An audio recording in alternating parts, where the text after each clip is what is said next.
No accountants were harmed in the making of the video. Deepak, we love you.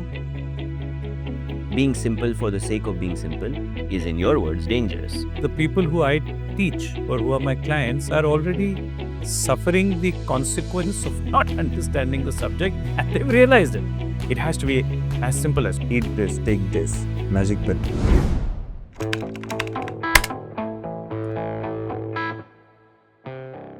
ELI5. Explain like I'm a 5-year-old.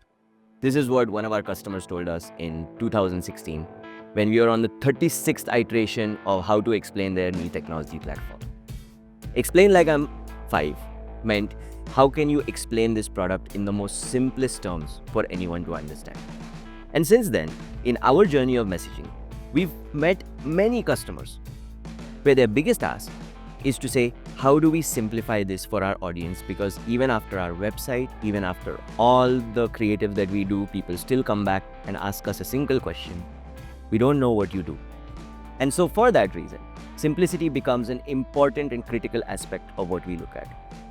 Today, that's what we want to talk about on this episode of Consequence of a Message.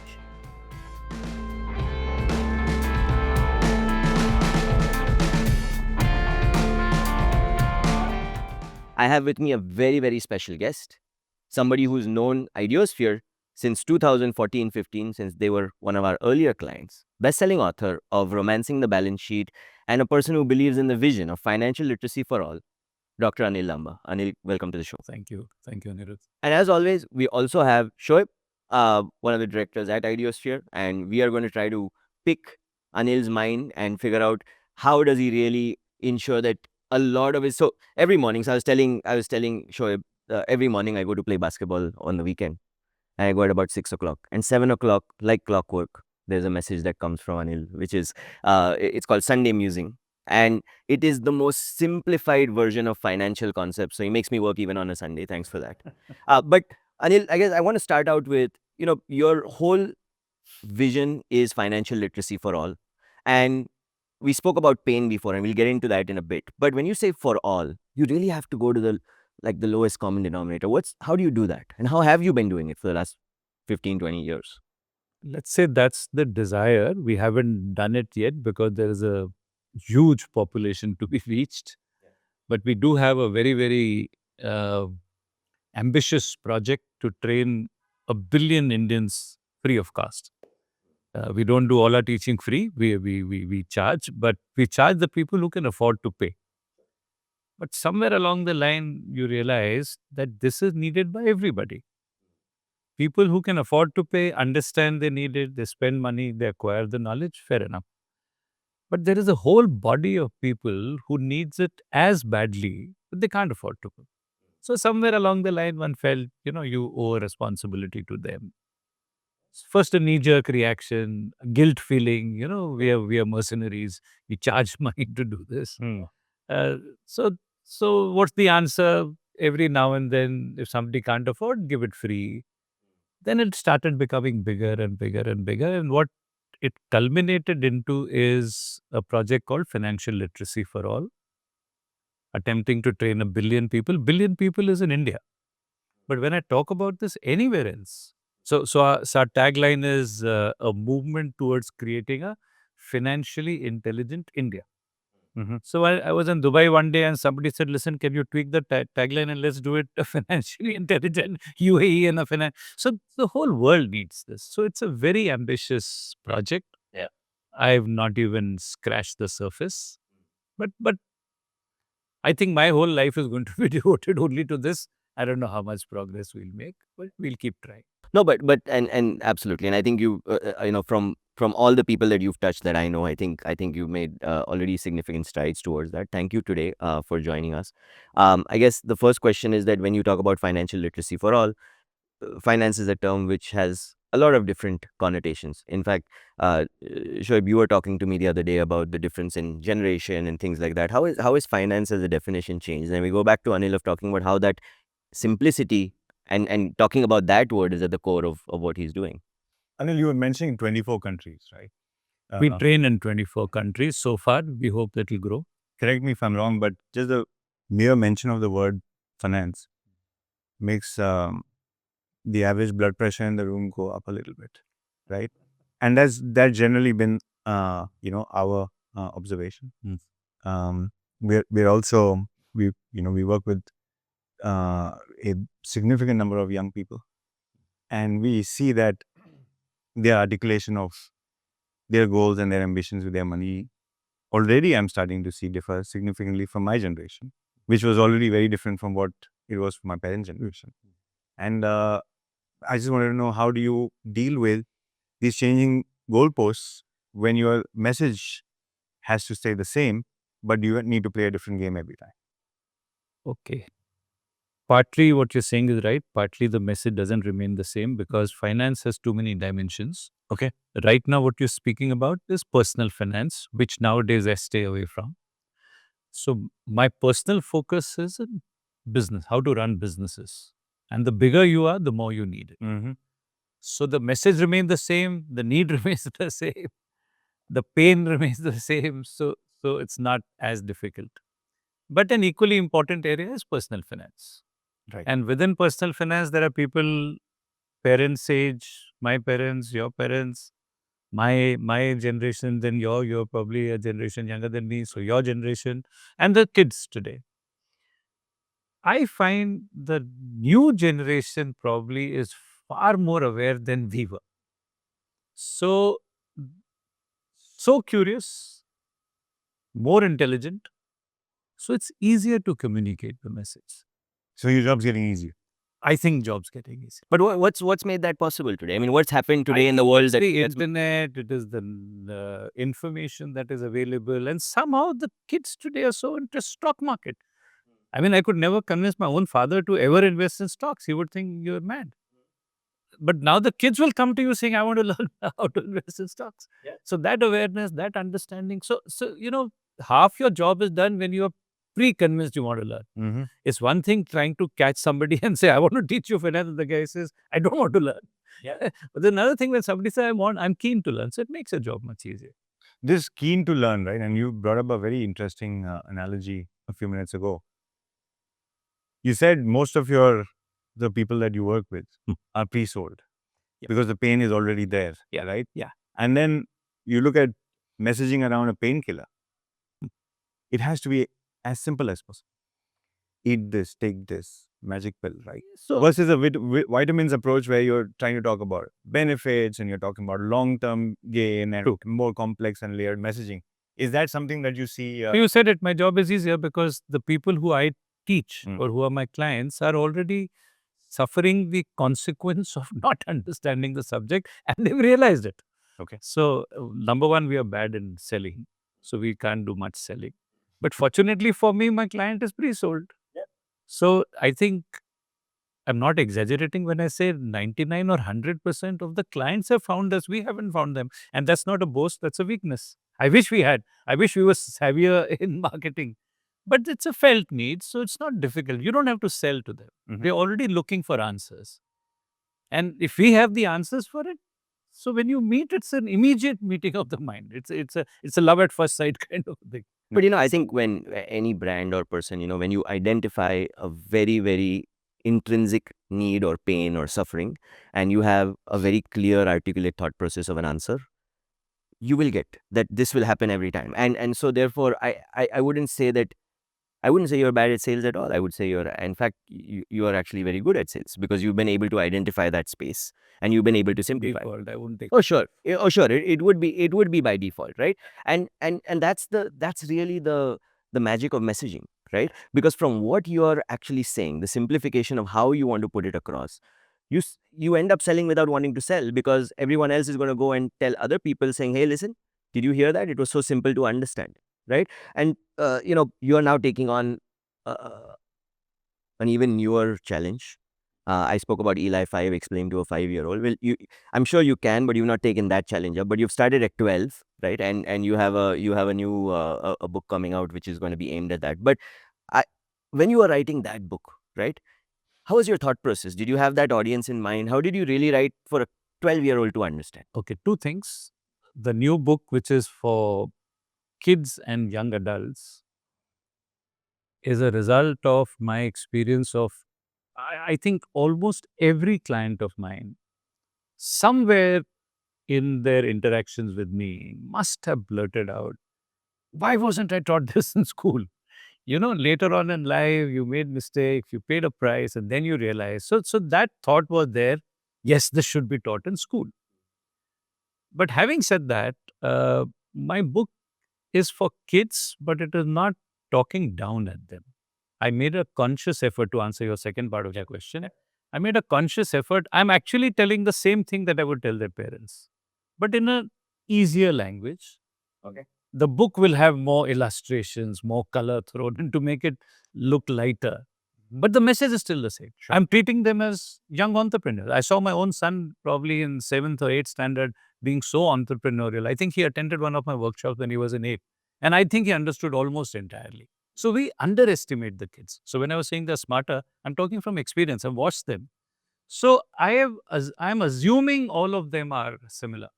And the reason for that, Anirudh, is you're talking about simplicity. I think that's very important. Finance is one subject that is made to sound the most complex. I mean, I don't know why I continued. I should have been put off by this subject when I was taught in college. They make it sound so boring and they make it sound so difficult. And they don't realize the disservice they do. Consequently, people stay away from it. And then, are you aware that over 90 to 95% business failures in the world are due to financial mismanagement? 90 to 95, undisputed figure. Nice. Okay. And if they had learned this in school or whenever, it wouldn't have happened. It's a major disservice. Simplification. So 2 things I find when a person comes to attend a program on finance. The fellow thinks I'm in for a very, very difficult subject to, and I've come to attend a very boring subject, but I need to do it. And both these are myths. It is, I think finance is a common sense subject. Yeah. It's not rocket science. And when somebody says it's boring, I say, I'm talking about money. Damn it. How can it be boring? Money can't be boring. So, the simplicity, I wish it was made simple. So that's something willy-nilly we do it. If don't ask me how you do it, I don't do it by design. But I'm told repeatedly that our strength is we make very, very complex things sound simple. Because they sound simple, people listen. Because they listen, they understand. Because they understand, it makes a positive difference in their lives. Absolutely. And I think, look, there's an important concept of trying to gauge the fluency level of people when you're speaking, right? And there's different types of fluency. In our space, there's different types. There is something that will give a perceptual fluency or a simplification, which is visuals. Like what you're saying, that I've added some illustrations in the book for kids so that there is a little bit of calmness that happens. But at the same time, maybe while the contextual fluency is there, that they've understood now that finance is there because of the internet, etc., the language fluency, language of finance fluency is not there. So you said, look, I changed the words, right? So it's important for us to understand these layers of fluency when we are trying to simplify and when we are trying to look at it. It's an oxymoron that there are non-finance people in an organization. So which means all of us are finance people. And in that sense, everybody in our company and in your company, we are all non-finance people. And so therefore, we are not necessarily, our role is not to report on finance as a finance person would have to do or take decisions related to finance. But how do you teach to those people? So your role is to take financially intelligent decisions. Yeah. In fact, the paradox is the only non-finance person in an organization is the person who calls himself a finance person. Who's brilliant help? Who is an accountant by qualification. And that offends my fraternity people. So what do I mean by that? They are the only non-finance people. Who are the rest of the people who call themselves non-finance, in charge of sales, in charge of marketing, in charge of production, in charge of HR? Every action of theirs has a financial implication. Yeah, sure. So you take a simple case, there's a salesman out in the field selling glasses, meets a customer. So how much is the glass for? Let's say you say a couple of ₹100. And you say, Diwali is coming. I want to give these glasses as gifts. I want 10,000 boxes, but I can't give $200 for 150. This sales guy standing in the field has to take a call. Should I say yes or no? Now, is it a sales decision alone or is it a financial decision? Now, company's finance management is a collection of, if this company could afford 150 and this guy says, no, it's bad finance management. And if his company could not afford 150, and he said yes, it's worse finance management. Now, a collection of such decisions is the company's finance management. After these guys have finished doing, people like me, the so-called finance people, come into the picture, we do a post-mortem, and we say this company made a profit or loss. I'm saying by the time the finance people come into the picture, the good or the damage is already done. So tell me, who's the real finance guy? These are the people whose actions generate profit. We are the people whose actions calculate the profit. The real people are the ones who generate. We can't undo what they have done. So what's the point of only finance people understanding finance? Okay. Unless everybody understands, the organization's finance management cannot be at its peak.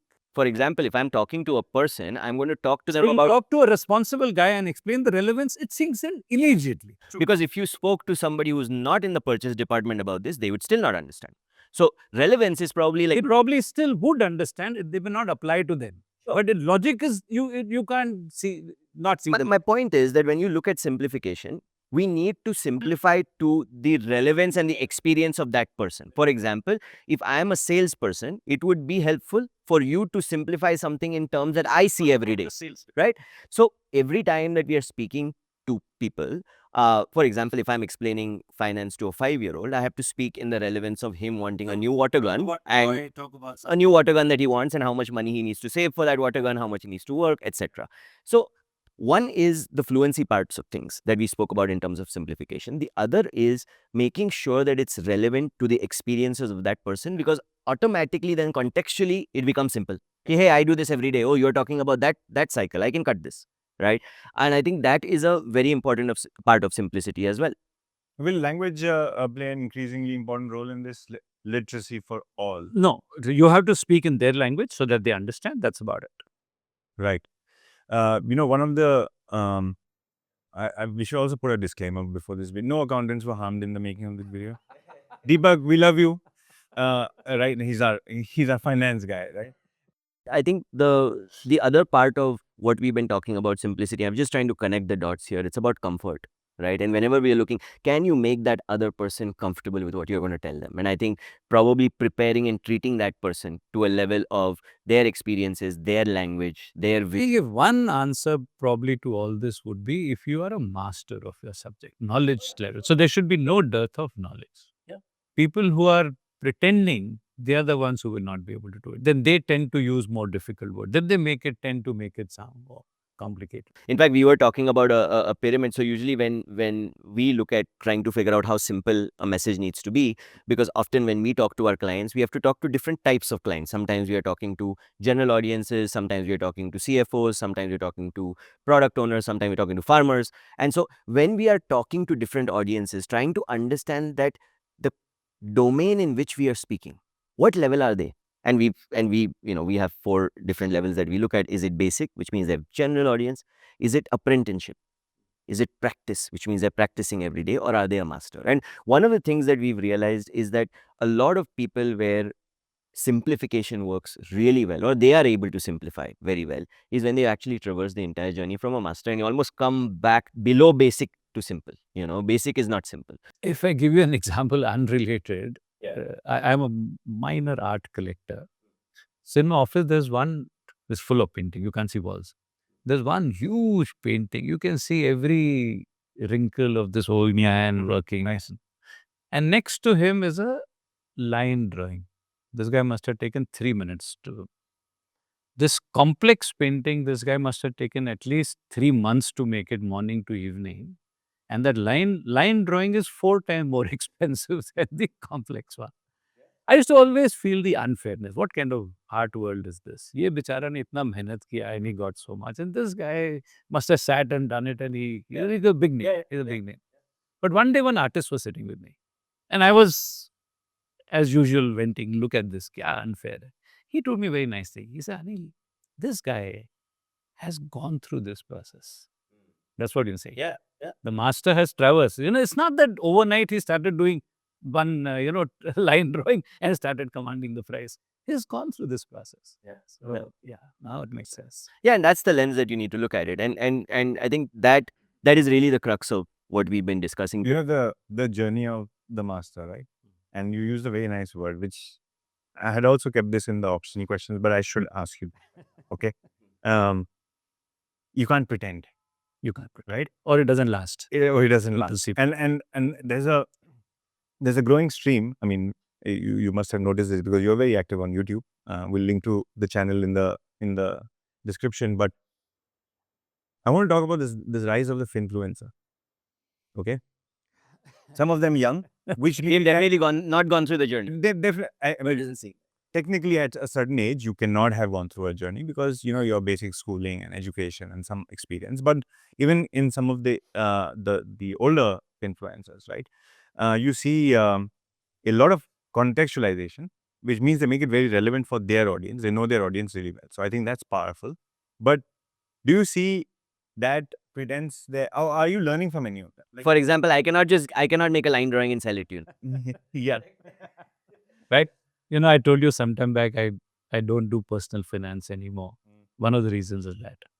They're very good influencers also, but there is a whole breed of people who don't understand a thing. There are people who've done not even one day, half-day courses with me and now teach online. You get so scared. First of all, you don't want to be clubbed. with That's a all good of word. them. Care. Yeah.